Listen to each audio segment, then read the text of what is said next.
Assalamualaikum warahmatullahi wabarakatuh. Para pendengar yang terhormat, selamat pagi. Sekarang kita meneruskan lagi membicarakan tentang hal cinta atau mahabbah yang terpaku terhunjam dalam hati tiap-tiap orang sufi. Orang yang telah membersihkan jiwanya supaya lebih dekat dia kepada Tuhan. Ibaratnya, kalau kita pergi ke kaca besar yang ada di hadapan kamar kita. Kalau kaca itu kotor atau berkabut, hendaklah dibersihkan lebih dulu kotorannya itu atau kabutnya itu. Sehingga jernih. Apabila telah jernih, jelas muka kita kelihatan di dalamnya. Maka kalau sekiranya kacanya sendiri kotor, berdebu, berkabut, terhalanglah kita untuk melihat apa hakikat yang sebenarnya daripada diri itu. Dan lebih celaka lagi kalau kabut itu terjadi di balik, di sebelah sana. Sehingga tidak dapat kita menggosok, dia berkabut juga. Sebagai kalau kita naik kapal udara, itu kerahnya, plastiknya, 2 tingkat. Yang sebelah kita bisa kita hapus dengan tangan sehingga bersih. Tapi masih kotor juga karena yang sebelah lagi belum dapat kita capai dengan tangan kita. Maka usaha kita ialah untuk menjelaskan mahabbah antara kita dengan Tuhan. Membersihkan halangan, rintangan yang menghambat kelihatannya kekurangan-kekurangan kita di dalam menghadap Tuhan itu. Kalau sekiranya misalnya saja dengan sesama manusia, bagaimanapun cintanya kita kepada seseorang. Kalau mata kita kerup, kalau mulut kita busuk, tentu saja tidak sanggup kita mendekati. Yang kita dekati itu jauh daripada kita. Dilihat bukan dia yang salah, kita yang salah. Ini pembersihan. Sebab itu maka sekarang kita masuk kepada yang ke-9. Dulu baru 8. Yaitu memandang banyak walaupun sedikit kita punya kesalahan. Dan memandang sedikit walaupun banyak ketaatan kita. Ini yang ke-9, kita punya penutup dulu, lalu kita janjikan akan masuk kepada yang ke-9. Yang ke-8 itulah dia. At-tasi'u yang ke-9, mu'anaqatul ta'ah wa mubayanatul mukhalafah. Mu'anaqah artinya berpeluk-pelukan. Kita memeluk kepada yang kita peluk, dia pun membalas pelukan kita. Kalau sekiranya kita dengan manusia, misalnya ada kawan kita kembali dari Mekah. Di Mekah baru saja kejadian Masjidil Haram diduduki oleh orang-orang pendurhaka. Kawan kita juga belum pulang. Setelah ditunggu lamanya 17 hari. Alhamdulillah selamat Masjidil Haram tadi daripada serangan. Dan dapat ditaklukkan orang-orang yang memperbuat onar tadi. Kawan kita pun dapat pulang. Kita pergi sambut dia ke Halim Perdana Kusuma. Atau seperti ke Polonia di Medan. Atau ke tempat yang lain. Baru dia turun dari tangga kapal udara itu kita ketemu. Kita peluk dia peluk kita, kadang-kadang air mata turun, jatuh. Saking cintanya kita kepada dia. Kita sudah berdebar hati kalau dia mati di Mekah. Meskipun dari mati di Mekah itu juga mencapai kesucian. Dia pun menangis, kita menangis. Karena adanya cinta dalam hati. Itu mu'anaqah namanya. Berpeluk, bercium antara kita dengan kawan kita tadi. Ini kita berpeluk, bercium dalam perasaan dengan Tuhan. Mu'anaqatut ta'ah. Karena ketaatan kita kepada Tuhan. Di situ, saudara-saudara yang terhormat, payah saya menerangkannya karena saya pun baru mencoba baru melatih diri, belum sampai kepada taraf yang tertinggi.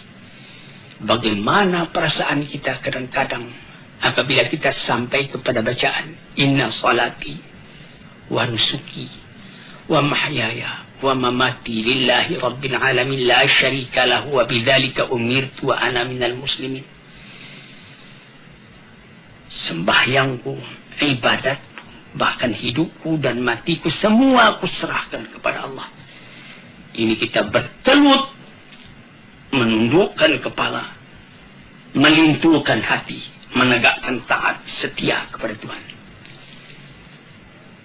Apabila kita punya permintaan dikabulkan dari sebab tunduknya hati dan ikhlasnya kepada Allah, akhirnya kecintaan kita itu dibalas. Itu namanya mu'anaqatut ta'ah.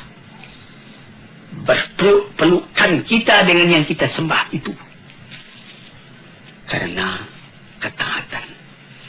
Wa mubayanatul mukhalafah, artinya lain daripada yang lain. Kalau sekiranya dalam kita sembahyang menghadap pada Tuhan, kita diganggu oleh perasaan yang lain, oleh amwalun iqtaraftumuha tijaratun takhshawna kasada wa masakinun tardawna. Kita diganggu oleh rumah tangga, oleh kekayaan, oleh kebun, oleh gedung, oleh anak, oleh istri, oleh keluarga. Mubayanatil mukhalafah. Bukan itu yang aku tuju, ya Tuhanku. Engkau yang aku tuju. Yang lain-lain itu alam semua. Hari ini dengan aku, besok meninggalkan aku, atau aku meninggalkan dia. Maka bertambah teguhlah kecintaan tadi. Sebab itu maka dikatakan oleh ulama-ulama yang telah mendalam dzauqnya, ibadat yang dikerjakan dengan taat setia itu menambah cinta kita kepada Allah Subhanahu wa taala. Itu kita bisa uji sendiri. Misalnya datang waktu, kita sudah dengar azan di masjid, Allahu Akbar, Allahu Akbar, kita siap, kita pergi ambil wudu, kita sembahyang di awal waktunya, kita kerjakan dengan tertib. Wah, bukan main. Itu mu'anaqatut ta'ah namanya. Tapi kalau kita sudah mulai melalaikan, pukul 12 tengah hari masuk waktu zuhur, pukul 2:30 baru kita kerjakan zuhur tadi. Nampak bahwa kita cinta kepada Tuhan itu kendor. Nah, di sini tuan-tuan yang terhormat, yang ke-9. Jadi perkataan ini adalah dari seorang sufi, Sahal bin Abdullah At-Tusturi namanya. Yang ke-10, dukhulu sifatil mahbubi alal badalil min sifatil muhib. Ini ada seorang sufi namanya Junaid al-Baghdadi mengatakan, yang mahabbah itu, cinta kepada Allah itu ialah masuknya sifat Tuhan yang dicintai itu ke dalam diri kita sebagai ganti daripada sifat yang mencintai, itu sifat kita sendiri. Ini lebih mendalam lagi perkataan dari Junaid al-Baghdadi ini. Sehingga yaitu sebutan yang dicintai itu Allah, sifatnya Rahman, asma'nya Wadud, Ghafur, Jabbar, Qahar, 99 banyaknya. Sama sekali memenuhi kepada hati orang yang mencintai. Sehingga tidak teringat lagi yang lain melainkan dia. Kita mengenal kepada orangnya karena tahu akan sifatnya. Bertambah kita melihat akan sifat Allah di dalam alam.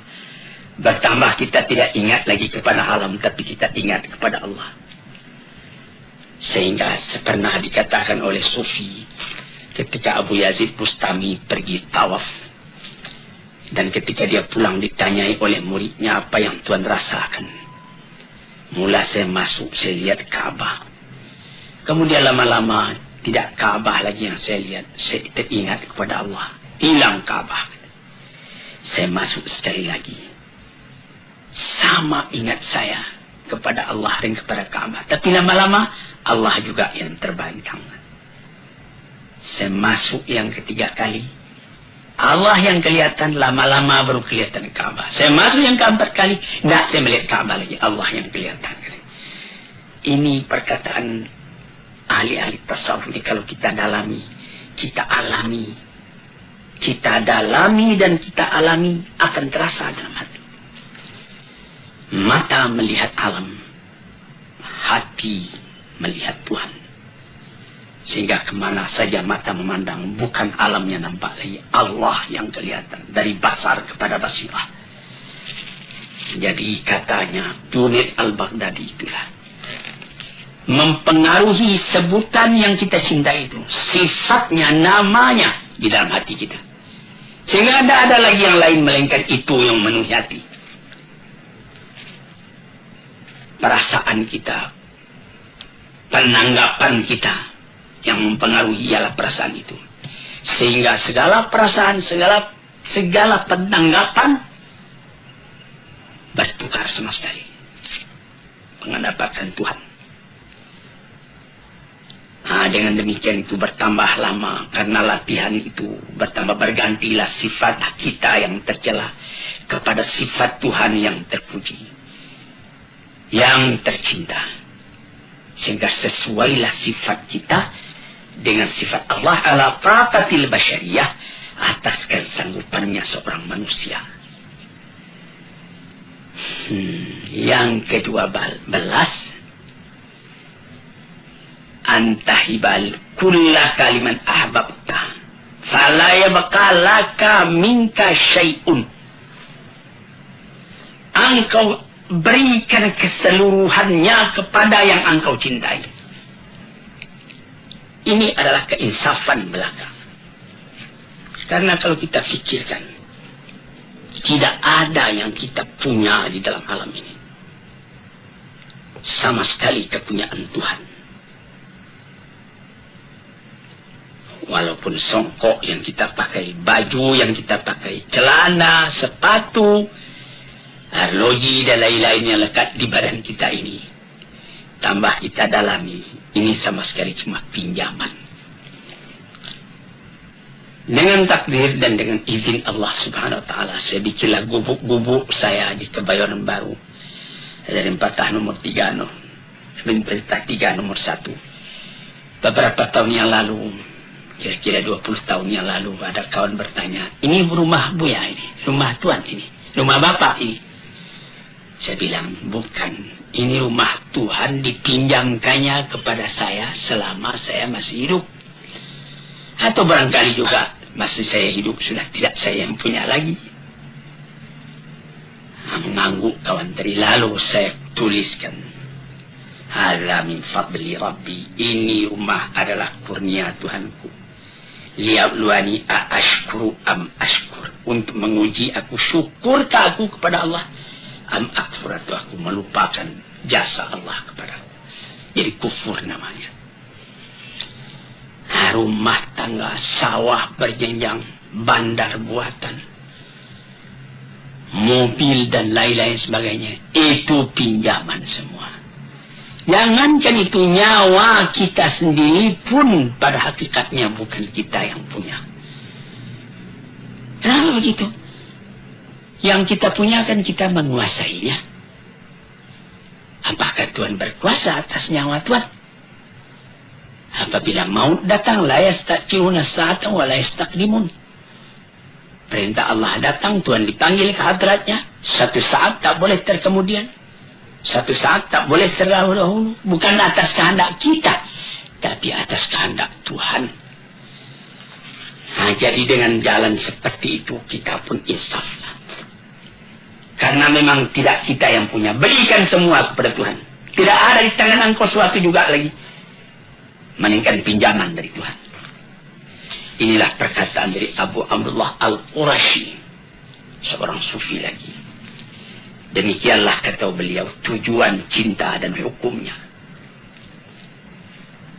Berikan iradat engkau, kemauan engkau, kehendak engkau, perbuatan engkau, harta engkau, waktu engkau kepada Allah, kepada yang engkau cintai. Engkau jadikan semuanya itu terikat di dalam ridha Allah dan kecintaan Allah. Tidak ada engkau mengambil untuk diri engkau sendiri kecuali apa yang diberikan oleh Allah. Dengan keinsafan ini pinjaman. Fata'khudahu ma minhu lahu. Engkau boleh ambil itu semua dengan tidak engkau lupakan bahwa ini cuma pinjaman. Yang ke-12, antamhu minal qalbi ma siwal mahbub. Ini perkataan Shibli. Tadi itu ada perkataan dari Abdullah Al-Tusturi, Sahal bin Abdullah Al-Tusturi. Ada perkataan Junaid Al-Baghdadi. Ada perkataan Abdullah Al-Qurashi. Sekarang perkataan Shibli. Apa kata beliau? Antamhuwa minal qalbi ma siwal mahbub. Hapuskan dari hati selain dari yang kita cintai. Jadi la ilaha illallah dilanjutkan lagi. Apa lanjutnya? La mawjud illallah. Tapi di sini juga lebih mendalam ini. Kalau tidak hati-hati nanti kita bisa jadi wahdatul wujud. Tapi jangan mesti sampaikan. Yaitu tidak ada yang ada ini kecuali Allah punya. Aku sendiri pun dia yang punya. Kalau kita punya cinta sejati kepada Allah mau didudukkan, inilah kesempurnaannya, kata Shibli. Selama dalam hati ada sisa lagi tempat buat yang lain, cinta itu sudah meragukan. Ini yang ke-12. Yang ke-13, iqamatul itabi ala dawam. Tegakkan penyesalan selalu. Tegakkan penyesalan selalu. Apa maksudnya? Allah tazala atiban ala nafsika fi marbatil mahbub. Wa la tarda lahu fiha amalan wala halan. Yaitu engkau selalu menyesali dirimu. Apakah pekerjaanmu ini sudah sempurna? Masih belum. Masih banyak yang kurang. Nikmat terlalu banyak sebagaimana di dalam nomor 7 dulu, istiqlalul kathir min nafsika wa istiqrarul qalil min habibika. Memandang sedikit walaupun banyak yang engkau kerjakan. Memandang banyak walaupun sedikit nikmat yang engkau terima dari Tuhan. Tuan-tuan yang terhormat, kalau Tuan pelajari, Tuan renungkan pengajian tasawuf ini, barangkali banyak kesulitan dalam rumah tangga yang dapat Tuan obat sendiri. Saya hampir tiap petang orang datang ke rumah saya, mengadakan konsultasi, menanyakan keadaannya, menyebut kesusahannya dan lain-lain sebagainya. Ada yang mengatakan, saya sudah menjalankan fatwa Bapak. Saya sudah tahajud kalau malam. Kalau siangnya saya sudah sembahyang duha sampai 8 rakaat. Saya sudah mengerjakan sembahyang tobat hampir saban hari. Saya sudah mengerjakan sembahyang tasbih dan lain-lain sebagainya. Apakah itu sudah sempurna? Nah, disinilah kajian ke-13. Selalu tanyai diri. Karena menurut yang saya terima dari guru saya, ayah saya, Syekh Abdul Karim Amrullah, beliau mengatakan dalam riwayat yang beliau baca, Sayyidina Abu Bakar Siddiq itu badannya kurus, matanya cekung, perutnya kempis. Lalu ditanyai orang, inilah yang beliau anukan. Selalu menyelidiki diri, menyesali diri masih kekurangan.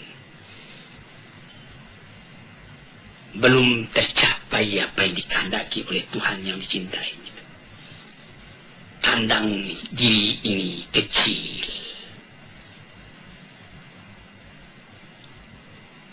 Orang yang semacam engkau kecilnya akan mempertalikan cinta dengan Tuhan yang maha besar, maha agung. Siapa engkau wahai? Tiliklah diri apakah sudah sampai taraf iman kita, taraf amal kita, ibadat kita kepada yang patut. Sampai Nabi kita sallallahu alaihi wasallam sendiri saban malam beliau tahajud. Siti Aisyah juga tahajud. Habis tahajud beliau sudah tidur kembali istirahat. Nabi masih saja tahajud. Hatta tawarramat qadamahu, sampai pegal dia punya kaki keduanya. Siti Aisyah bertanya, mengapa sebanyak itu Tuhan sembahyang? Padahal Tuhan punya dosa kan sudah diampuni. Apa jawab beliau? Alam akun abdan syakura. Apakah tidak pantas kalau aku bersyukur kepada Tuhan, katanya. Dan pun Nabi mengatakan, orang yang beriman itu memandang dosanya sebagaimana dia duduk di bawah bukit, takut jatuh bukit itu kepada dirinya. Tidak ada dosa yang kecil, semua dosa dianggapnya besar. Yang di dalam kata modern tabkitul bangir, atau tolakkan hati atas perbuatan sendiri yang salah. Sekian 24 jam sehari semalam disediakan buat beribadat kepada Tuhan. Tidaklah cukup kita memenuhi yang 24 jam itu dengan ibadat. Melainkan kelalaian juga yang ada. Kita sembahyang, tapi kita berjalan lagi, kita bekerja lagi. Memang Tuhan juga yang menyuruhkan. Tapi berapakah lamanya kita ingat kepada Tuhan? Nah, inilah yang nomor 13. Yang ke-14. Tughara 'alal mahbub an yuhibbahu mislak. Ini perkataan Syibli juga. Apa katanya? Engkau cemburu kepada Tuhan yang engkau cintai itu. Kenapa? Orang yang semacam engkau mencintainya. Memandang hinanya, kecilnya diri. Sebagai sambungan penjelasan dari nomor 13 tadi. Lihatlah. Apakah baru yang saya dapat kerjakan? Dalam umur yang terbatas ini, dalam tenaga yang terbatas ini, dalam angan-angan yang menggerek langit, tetapi kita tidak dapat terbang ke udara. Jadi, terpandang besarnya Tuhan, terpandang kecilnya diri, dan diri yang kecil itu tidak dapat melepaskan diri dari rahmat dan nikmat Tuhan. Apakah usahaku membalas kesalahan yang begini saja kepada diri? Ini salah satu kemajuan dalam rohani manusia. Sekian dulu, nanti lain hari kita sambung lagi. Assalamualaikum warahmatullahi wabarakatuh.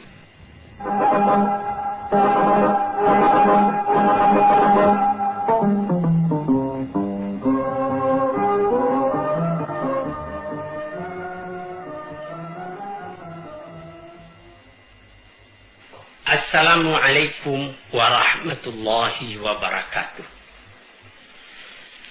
Para pendengar, peminat kuliah subuh yang saya cintai dan saya hormati, saya ucapkan selamat pagi dan selamat mengerjakan ibadat sembahyang subuh.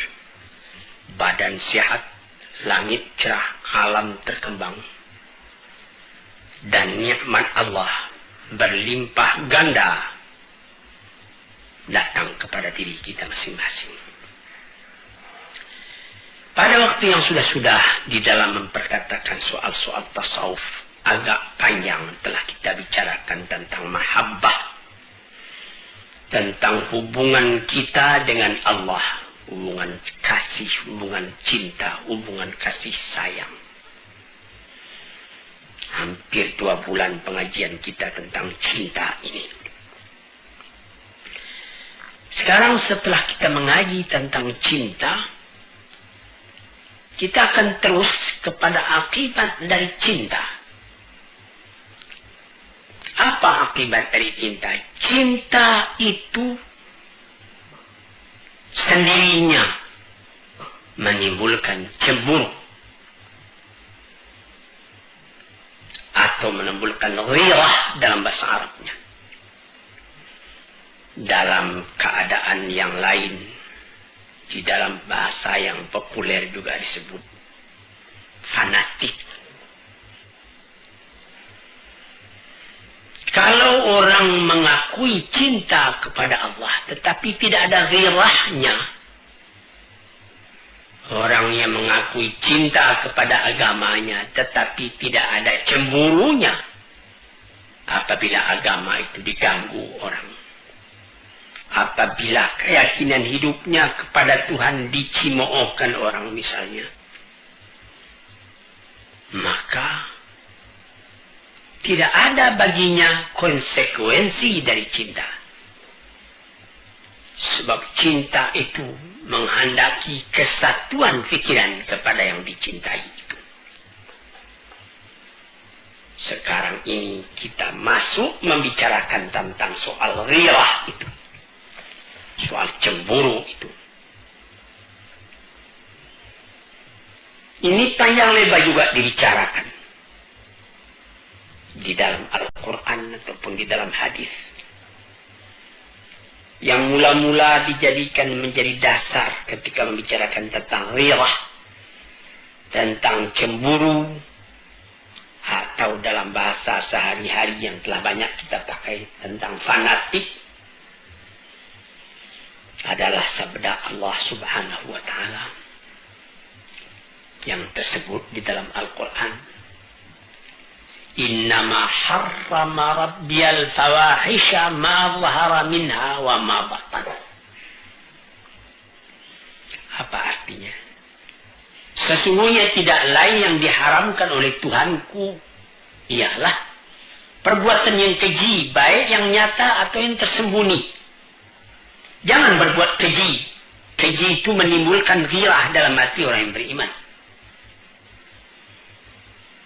Ini dijelaskan di dalam hadis yang dirawikan daripada Abdullah bin Mas'ud radhiyallahu anhu, sahabat Rasulullah, di dalam sebuah hadis yang sahih riwayat Bukhari dan Muslim. Qala Rasulullah sallallahu alaihi wasallam, ma ahadun aghyar min Allah. Tidak ada sesuatu jua pun yang lebih cemburu dari Allah. Allah itu sangat pencemburu. Buktinya ialah dia mengharamkan segala perbuatan yang keji, baik yang terang atau yang tersembunyi. Allah tidak mau. Maunya Allah Ta'ala itu yang bersih. Jadi kita mesti berusaha. Tambah lama kita tambah bersih, tambah kita dekat kepada Allah Subhanahu wa Ta'ala. Tambah kita punya cinta berpadu dengan Tuhan. Nah, di sini kita melihat Tuhan Allah itu katanya dalam hadis ini, tidak ada seorang pun yang lebih cemburu dari Allah. Setengah daripada tanda cemburunya, Tuhan itu mengharamkan perbuatan yang keji, baik perbuatan itu nyata, kelihatan, atau perbuatan itu batin. Perbuatan yang misalnya yang lahir. Misalnya anak muda mengganggu seorang gadis misalnya di tengah jalan, itu namanya perbuatan keji. Atau tidak kelihatan oleh orang lain, tapi dalam hati kita sendiri ada niat busuk. Nah, itu amabatan namanya. Kita ketawa dengan orang, tapi kita punya hati benci kepada orang. Nah, itu namanya yang batin itu. Kita hendak menganiaya kepada orang tadi. Nah, sebab itu maka dijagalah perbuatan yang lahir yang akan nyata kepada sesama manusia atau akidah yang batin. Kalau sekiranya rasa-rasa batin itu masuk, lekas perangi. A'udzubillah, aku berlindung kepada Allah. Sehingga hilang perasaan-perasaan yang tadinya yang batin itu. Jadi di situ maka kecemburuan Tuhan itu pun dapat dihindarkan.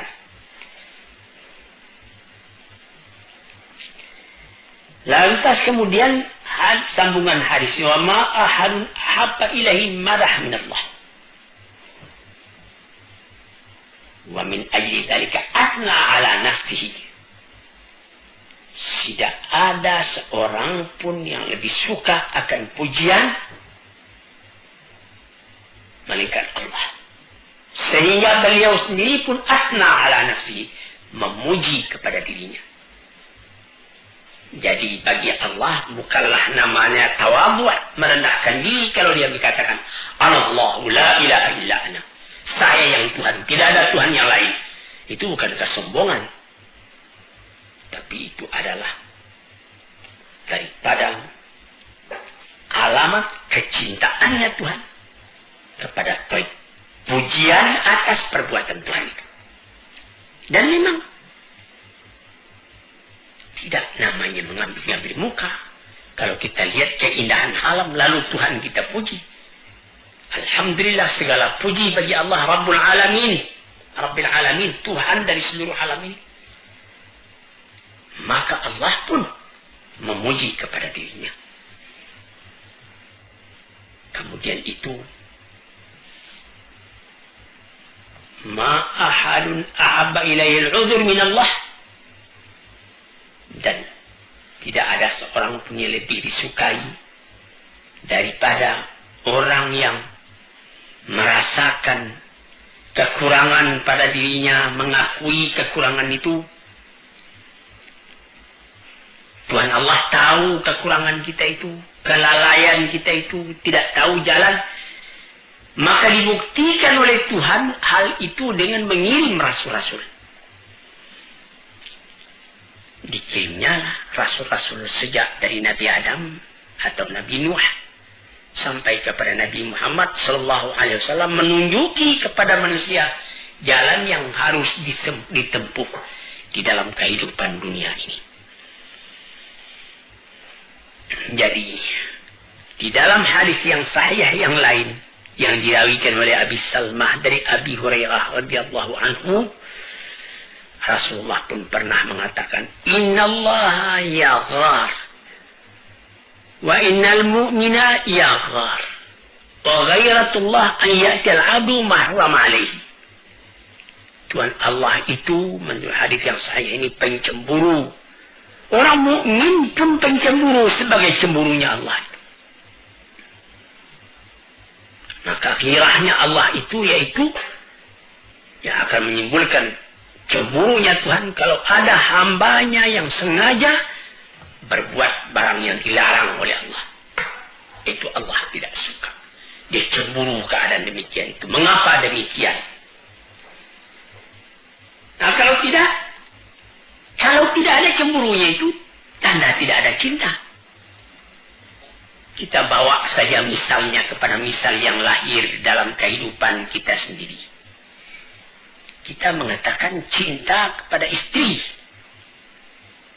Cinta sejati kepada istri. Tulus ikhlas, sehidup semati. Lalu, tentu kita tidak senang kalau ada orang lain yang pergi mengganggu istri kita itu. Kita cemburu. Lalu ada orang dibiarkannya saja istrinya bermain-main bersanda gurau dengan laki-laki lain. Nah, itu orang dikeragui cintanya. Tandanya cintanya itu tidak bulat. Atau barangkali orang itu dayus. Tidak ada lagi rasa cemburu dalam hatinya. Ini orang-orang celaka. Sebagaimana pepatah orang Arab. Fatana likulli musibatin fi dinihi wa idza yusabu. Fatina likulli musibatin fi malihi wa idza yusabu bidinihi lam yash'ur. sangat halus perasaannya. Dia merasa cemburu kalau akan terganggu harta bendanya. Tetapi kalau agamanya yang tersinggung, dia tidak merasa. Ini orang juga sudah orang sakit, tidak ada kecemburuan sejati dalam dirinya. Jadi cemburu ini mesti ada. Kita sebagai umat yang beragama mesti ada cemburu. Karena dari sebab cinta kita kepada agama tadi.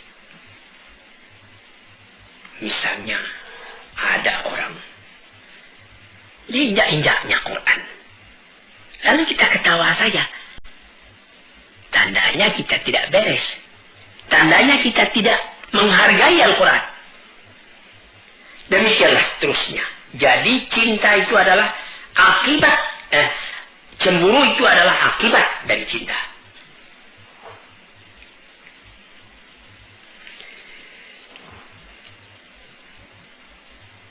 Termasuk di dalam cinta itu disebutkan di dalam surat dalam Quran, wa idza qara'tal qur'ana ja'alna bainaka wa bainal ladzina la yu'minuna bil akhirati hijaban mastura. Nah, ini orang yang tidak timbul cemburu dalam hatinya.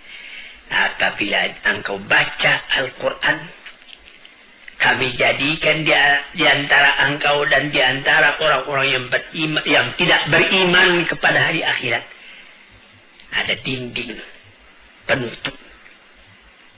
Ya, benar. Misalnya orang yang beriman didengarnya Al-Quran. Wa idza tuliyat alaihim ayatuna zadathum imana. Apabila dibacakan orang kepadanya ayat Al-Quran, bertambah imannya. Tapi ada orang saban hari baca Quran, tidak tergeser kepada hatinya, cuma baca saja. Nah, itu hijab mastura, ada dinding itu. Yang apatah lagi orang yang memang tidak senang mendengarkan Quran. Ka'anna fi idunaihi waqra, seakan-akan dia menaruhkan penyumbah pada telinganya, tidak mau mendengarkan. Nah, ini orang hijab mastura, tertutup telinganya. Sebab itu tidak ada gairahnya. Jadi jangan tuan tubuh kalau orang yang cintai kepada agamanya, lalu dia sembahyang dia awal waktu, atau dia dalam perjalanan, hari sudah sore, waktu asar sudah hampir habis. Sebagaimana saya baca di dalam satu surat kabar, beberapa orang pengembara di London, dia mau berangkat ke tempat lain, waktu asar sudah hampir habis. Dia sembahyang di Hyde Park. Dia sembahyang menjamak. 2 rakaat zuhur, 2 rakaat asar, karena dia adalah musafir. Tidak peduli dia apa, dia ditonton orang, tidak apa. Karena ghirahnya kepada agamanya. Jadi ini ujian ini. Apakah engkau cinta? Sebagaimana kaji kita yang sudah hampir 2 bulan yang sudah-sudah. Ya, saya cinta. Apa engkau ada cemburu? Oh, tidak. Tidak ada cinta engkau kalau begitu keadaannya. Hadirin, para pendengar yang saya hormati, sebab itu dikatakan oleh Suri As-Sakti kepada kawan-kawannya, mengapa ada orang yang terhijab, tidak masuk Quran kepada hatinya? Tidak ada ghirah. Karena orang-orang yang kafir tidak ahli buat memahamkan kalamullah. Tidak ahli buat mengetahui ma'rifat kepada Allah, buat tauhid kepada Allah, buat cinta kepada Allah. Sebab itu diantaranya dan diantara Rasulnya, diantara kalam Tuhan, diantara tauhid, ma'rifat, semua itu terdinding bagi mereka. Tidak akan didapat yang demikian itu kalau bukan ahlinya. Oleh sebab itu maka dikatakanlah bahwa al-ghiratu manzilatun syarifatun. azimatun jiddan. Ghirah itu adalah tempat kedudukan yang mulia, yang agung sekali. Jalilatul miqdar, sangat tinggi nilainya.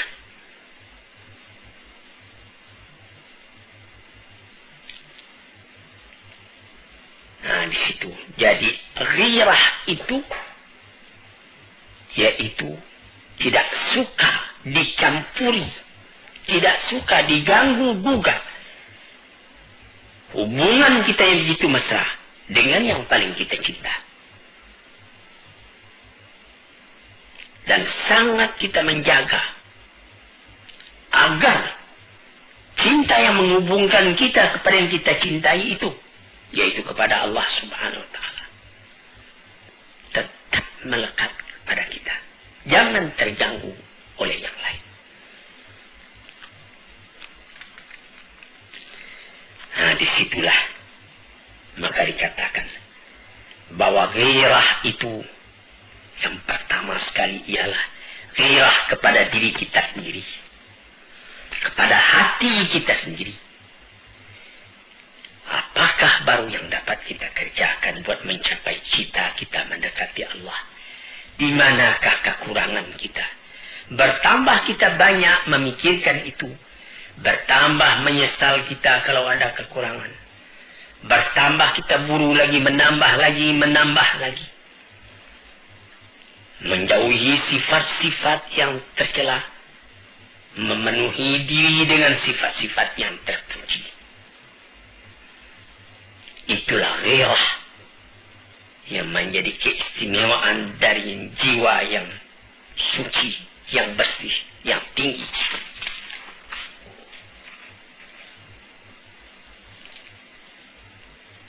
Maka jiwa atau diri yang rendah tidak dapat mencapai itu. Menurut kemuliaan diri dan ketinggian cita-citanya, disitulah letak ketinggian yang akan dicapai pula oleh tingkat ghirahnya itu.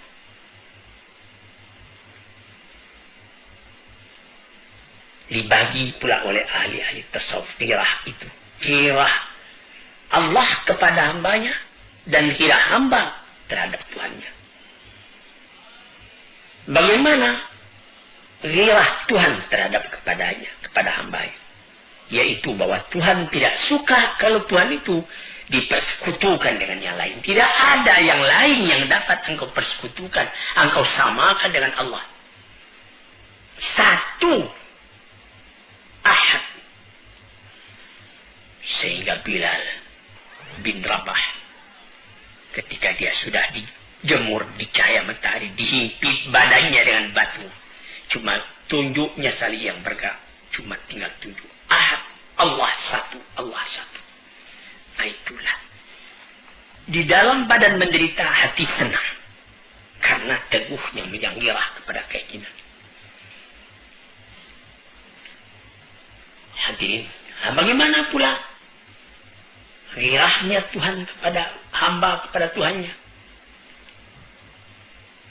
Ghirah kepada dirinya dan ghirah kepada orang lain. Adapun ghirah kepada Tuhannya, tidak dia jadikan amalnya, perkataannya, ahwalnya, waktunya, nafasnya selain untuk Tuhan. Dan kalau ada orang lain yang mengganggu hubungan dengan Tuhan itu, timbul marahnya. Dan dia tidak mau kalau haknya dengan Tuhan itu dipandang enteng oleh orang yang memandang enteng. Hadirin yang terhormat, kita habisi hingga itu dulu. Agak 2-3 kali lagi kita bicarakan pula tentang hal ghirah itu. Ghirah akibat daripada mahabbah. Assalamualaikum warahmatullahi wabarakatuh.